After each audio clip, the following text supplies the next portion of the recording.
mga kababayan. Dito tayo kay Senator Trillanes. Ano ba yan, Kent? Yung kay Senator Trillanes? Mga kababayan, bali-balita ngayon at may kumakalat, no? Na ni minsan, mga kababayan, never binira ni Trillanes si PBBM. Nabalitaan nyo ba na binira ni Trillanes si PBBM? Hindi, simula pa man noon. Magkaibigan na sila. At may kumakalat ng balita ngayon. Sa tagal nilang magkaibigan at magkasama sa Senado, may possibility daw na si Trillanes ang i-endorso ni PBBM bilang Pangulo sa 2028. Totoo ba? Basahin natin ang nakalap natin mula sa ating biik na walang puwet. Ala. Argo, huwag ka nang magsabing tatry rin. Kasi bakit?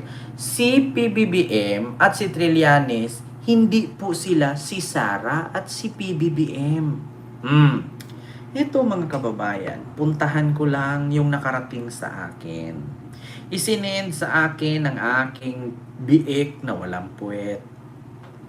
Sana ba yun? Basahin ko lang dito ha. Ito na. Mga kababayan, itayo natin. Kamahal-mahal ng ating iPad. 80,000 yan. Ito po, sabi ni Paz Panaligan. Ayan na, Paz Panaligan. Ayan na, pakinggan ninyo. Paz Panaligan. Marahil ang iba sa inyo ay may idea na walang naging masamang tinapay sa pagitan nila Bongbong Marcos at Sonny Trillanes. Paki-comment mga kababayan. Ni minsan ba nag-away si PBBM at si Trillanes? Ni minsan ba may patutsadahan sila? Tanong ko lang, paki-comment. Yes or no? Nag-away ba sila? Yes or no? Nako, totoo. Totoo ang sinabi ni Paz Panaligan. Maituturing na sila ay naging mabuting magkaibigan sa loob ng mahabang panahon nilang magkasama sa Senado. May mga espekulasyon na posibleng suportahan or i-endorso mismo ni PBBM si Trillanes sa darating na 2028 elections bilang kandidato sa pamahalaan sa pagkapangulo para ipagpatuloy ang laban kontra korupsyon. Bukod sa credentials, track records at credibility, wala ni isa mang issue ng korupsyon na imaibato kay Trillanes. Sa totoo lang mga kababayan, kung korupsyon lang ang pag-uusapan, wala talaga kayong makita kay Trillanes. Wala. Kung kaso man, meron. Pero nagkakaso siya dahil kinalaban niya ang korupsyon ni Gloria. Na which is nakalaya siya kasi totoo naman. 'Di ba? At dahil sa pananakot ng mga Duterte na maghihiganti sa mga Marcos kapag sila ay nabalik sa pwesto, buong-buo ang magiging suporta ng mga loyalista para sa pagtakbo ni Trillanes. Totoo po ba? Totoo po ba mga loyalista na buo ang suporta ninyo para tumakbo si Trillanes at hindi makabalik ang mga Duterte? Kaya nyo bang iboto si Trillanes? Hindi kurakot, may paninindigan, kayang maghintay ng gano'ng katagal basta makamit lang ang hustisya para sa bayan. Kaya nyo bang suportahan? Sentre. Hindi rin natin matatawaran ang bilang ng Liberal Party, Kakamping at Gen Z na siyang nagbalik sa pwesto kila Kiko Pangilinan at Bam Aquino sa Senado, which is totoo po talaga mga kababayan. Pag Gen Z, liberal, kakamping at loyalista na ang magsama-sama, talagang hindi kayang tumbahin ni Sara yan. Sa perma pa nga lang para pauwiin si Digong, hindi nga umabot ng 50,000. Inasaan na ang kanilang 32 million na sinasabi. Bilang konklusyon, malaki ang tsansa ni Trillanes na manalo bilang Pangulo sa 2028. Naku, mga kababayan. Mga kababayan.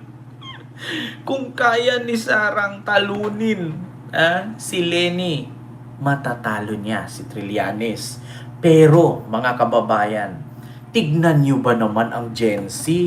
Tignan nyo ba naman si Bam at si Kiko? Hindi napasok sa survey, pinagtawanan pa nila kumain daw ng dahon ng saging. Which is ang kinain ni Kiko ay dahon ng litos yun na nilagyan ng ulam. Kinain niya. Kasi nakalatag lang sa dahon ng saging yun eh. Diba? Tapos inisyu pa nila na, ito, dagat. Wow! Dagat. Diba? Tapos nagtaka kayo, pasok sa top 5. Samantalang yung survey ng Duterte, putang ina, 3 lang nakarga, and the rest, nga. Kung tutusin, 2 nga lang eh, kasi si Marcoleta hindi naman yung Duterte eh. Diba? Kita ninyo, mga kababayan? Kung talagang malakas si Sara, di sana yung 10 senador niya pasok. Di sana si Bam at si Kiko hindi mapasok sa top 3, top 4. Diba? Sunod, mga kababayan, ano ang sabi dito? Ito po yung picture nila, mga kababayan. Yan ang post ni PBBM. Ayan account ni Bongbong Marcos yan. May check buds. Old photos nila. Happy birthday. Binati pa ng birthday Ayan sila kita nyo? May nag-comment. Huwag daw muna mag-predict ng maaga. Pakialam ba nila? 'Di ba? Sila nga sila nga mga DDS, 100 million daw ang bubuto kay Sara. Putang ina nyo. Ultimo mga matandang napatay na. Ultimo mga batang hindi pa marunong maghugas ng tae sa puwet, ipabubutuhin nyo na. Kaya 100 million. Putang ina ninyo, mga DDS. Naginip na naman kayo ng gising. 'Di ba? Kaya mga kababayan, bukod dyan, bukod sa paghahanda na yan, eto pa, mga kababayan. Ano yan, Ken? Huwag po kayo magalit, mga DDS, Kung hindi man totoo ang haka-haka ngayon, like po tayo, mga kababayan. Kung hindi man totoo ang haka-haka ngayon na si Trillanes ang iendorso ni PBBM kasi may malaking twist. Bakit si Trillanes nanawagan ng Unipink? Sige nga. Bakit si Trillanes nanawagan na ang kakamping at loyalista ay magsanib puwersa? Sige nga, bakit siya nananawagan kung hindi totoo? Pero sa totoo lang, mga kababayan, chismis lang po ito. Chismis lang po ito. Huwag paniwalaan. Sa 2028 natin yan malalaman. Pero, according sa TV5 or News 5, ayan, News 5 yan News 5. Basahin ko lang. Kita nyo naman yung, at kung di ko ipapalit ang kulay rosas. Pink yan Bagong Uniteam sa 2028. Ala, News 5. 1 day ago. 1 day ago, bagong Uniteam sa 2028. Patay. Patay. Bagong Uniteam. Anong sabi? Hinimok ni dating Senator Antonio Trillanes ang mga taga-suporta ni dating Vice President Leni Robredo or Naga City Mayor Leni Robredo at mga pro-administration supporters na magsanib puwersa para mas mapalakas ang tsansa na talunin ang mga Duterte sa 2028 presidential election. Ayon kay Trillanes sa programang Sa Totoo Lang sa 1PH, mahalaga ring mas maagang ipakilala ang mga kandidato sa publiko dahil umiikot na sa ngayon si Vice President Sara. 'Di ba? Pagsama-sama ng kakamping at mga pro-Marcos versus Duterte isusulong ni Trillanes. Nako, mga kababayan, eto na nga. Ha? Eto na. Delikado kayo. Kung kaya ni Sarang kumbinsihin ang mga Gen Z or yung mga kabataan na estudyante na mga pwede nang bumuto sa national politics, mananalo siya. Pero kung hindi niya mauto or malinlang or ma-hypnotize ang mga estudyanteng botante na pwedeng bumoto sa national election, hindi siya mananalo. Mga kababayan, kung hindi kaya ni Sarang linlangin ang mga estudyanteng botante, hindi mananalo si Sara.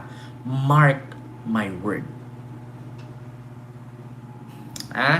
Yan ang tatandaan ninyo, mga DDS. Kung ang mga Gen Z ay magkaroon ng amnesia lahat, no? Or biglang nag-reverse ang ikot ng mundo at nakalimutan nila na si Sara ay magnanakaw, baka iboto pa. Pero kung ang mundo ay straight na patuloy na umiikot, hindi talaga si Sara ibuboto. Maniwala kayo sa akin o sa hindi. Ayaw ng kabataan na magnanakaw.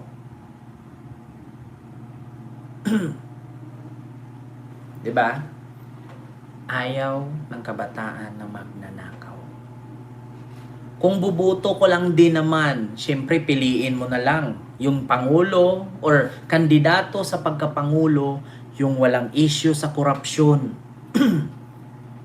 Mga kababayan, sa ngayon, kung mamimili man ako bilang vlogger, kung sino ang susuportahan ko sa pagka-presidente, Trillanes ako. Bakit?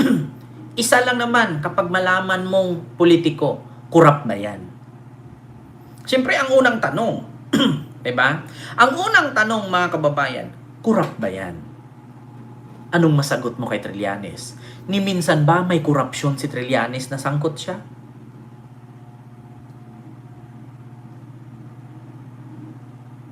Diba? Kasi siyempre, ganun lang naman yan eh. Ganito yan. Ang magnanakaw, magnakaw muna bago tumakbo. Ang politiko, tatakbo muna bago magnakaw. Tama ba ako? Ang magnakaw, tapos tatakbo. Pero ang politiko, tatakbo muna bago magnakaw. Ngayon, tumakbo siya, ibuboto mo ba kung may record siya ng pagnanakaw?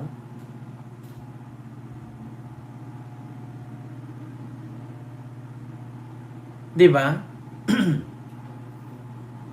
Diba? Mga kababayan? Siyempre, tatanungin mo ngayon. Halimbawa ako si Ken. Kung halimbawa ako tatakbong presidente, siyempre yung background ko naman ang titignan nyo. Kurakot ba yan? Sangkot ba yan siya sa flood control? May kaso ba yan siya na confidential fund na 600 million? Meron bang binulsa yan na resibo na peke? Meron bang mga peking pangalan ng Mary Crispiatos yan? Ano bang nagawa niya sa bayan?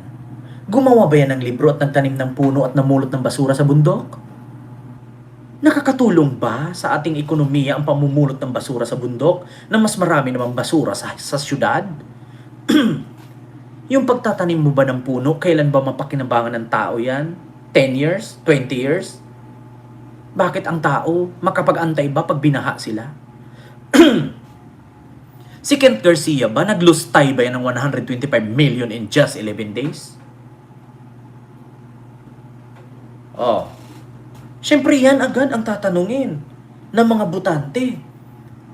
Si Kent ba? May inutusan ba yan na hitman na maghatid ng daan-daang milyon sa parking lot ng Office of the Ombudsman? Si Kent Garcia ba, may inutusan ba yan na hitman na maghatid ng 38 million sa comedy bar sa Quezon City? Si Kent Garcia ba, nag-utos ba yan na maghatid ng 38 million sa parking lot ng Mega Mall? Siyempre yan agad ang tatanungin. 'Di ba? Yan agad ang tatanungin. Iboboto mo ba ang may issue sa korupsyon? Tandaan ninyo mga kababayan, ang sawa, nagpapalit lang ng balat para maging malaking sawa. So bakit ka mag-aalaga ng sawa na kalaunan pag hindi mo naman pakain yan, kakainin ka rin? Much better mag-alaga ka ng aso. Kasi ang aso, kapag may mga strangers na umaaligid, tumatahol yan at ipagtatanggol ka.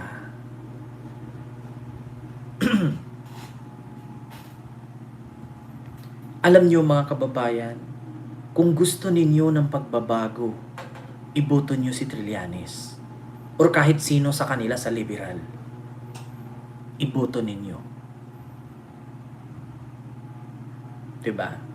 Pero kung gusto nyong manatili tayong ganito, na imbis sa atin bumili ang mga banyaga, tayo ang bumili sa banyaga. Na imbis sa atin sila kumukuha ng minerales, tayo ang bumili ng minerales. So kung gusto ninyong mapatuloy, mapakinabangan ng tama, diba? Alam nyo mga DDS, kung meron mang totoong trililing, si Digong yun. Bakit? Si Digong lang ang bukod tanging magaling, pero bobo. Biruin mo, mayor ako, presidente ako, piskal ako, pero nakulong. Paano yung sagutin yan? Diba? Mayor ako, piskal ako, presidente ako, pero nakulong. Mamiri Sakura TV. Ayan, Miguel of shoutout. Maraming salamat po sa iyong super sticker. Thank you so much. Mayor ako, presidente ako, piskal ako. Anong kaso niya na nahawakan? Napanalo ba niya? May nahawakan ba siyang kaso? Bakit siya nakakulong? Kung mayor siya, presidente siya, piskal siya, bakit hindi niya kayang ipagtanggol ang kanyang sarili?